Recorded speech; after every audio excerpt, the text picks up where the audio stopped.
Hello guys, আমরা আজকে পুজো বাড়ি থেকে আসলাম।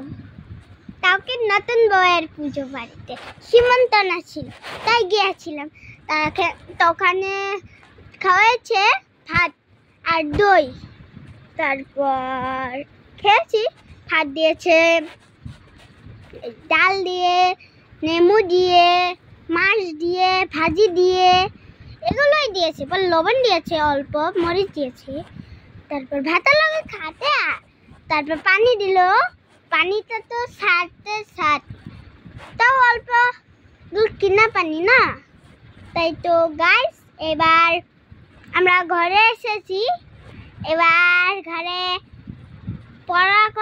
পড়াশোনা করতে লাগবে। তারপরে ভাত সাত খেয়ে, দুধ খেয়ে ঘুমাতে লাগবে, নয়তো পিঠ না খাতে লাগবে। তো বন্ধুরা, জানি তো ছোট বাচ্চাদের এরকমই করতে লাগে। সকালে উঠে মুখ ধুয়ে বা না ধুয়ে পড়তে লাগবে, তারপর পরে দিয়ে মুখ ধুতে লাগবে বা আগে মুখ ধুতে লাগবে, পরে মুখ ধুয়ে দুধ খেতে লাগবে, তারপর দুধ খাইয়ে আর একটু পরে ভাত খেতে লাগবে, পরে ভাত খেয়ে স্কুলে যেতে লাগবে, জানেন। পরে স্কুল থেকে এসে এবার স্নান করে ঘুমাতে লাগবে। পোলাপান তো ঘুমায় উঠে তারপর আর একটু পড়াশোনা করতে লাগবে, এরকমই জানেন তো।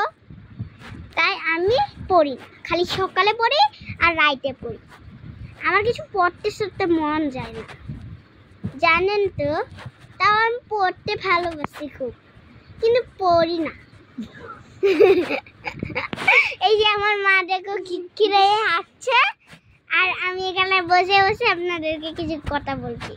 এই আমার মা দেখো কেরকম লেভেল দেখাচ্ছে, ফটো উঠার মতো লেভেল দেখাচ্ছে। বেড়েছে আমি ফটো তুলছি আর কি। মা জানে যে আমি ভিডিও করছি, কিন্তু মা ভাবছে যে আমি ফটো করছি, জানেন তো গাইস।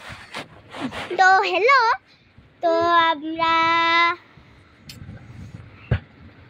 কি যেন বলতেছিলাম, এক্ষুনি ভুলে গেলাম। জানেন তো আপনারা কিছু তো গম পান না। আপনারা জানেন এগুলো সব কিছু গম পাওয়া যায় না, কারণ কেন ওগুলো সব ফটুদের, জানেন তো। আপনারা কিছু গম পাবেন না, জানেন কারণ কেন এগুলো হয়েছে রাউজ পেকেন, জানেন আপনারা। আমার ভাই নেই, দাদা নেই, দিদি নেই, বোন নেই, আমি শুধু একলা। হ্যালো, তো আপনারা তো শুন, তো তার আমি এখন বাই দিলাম আপনাদেরকে।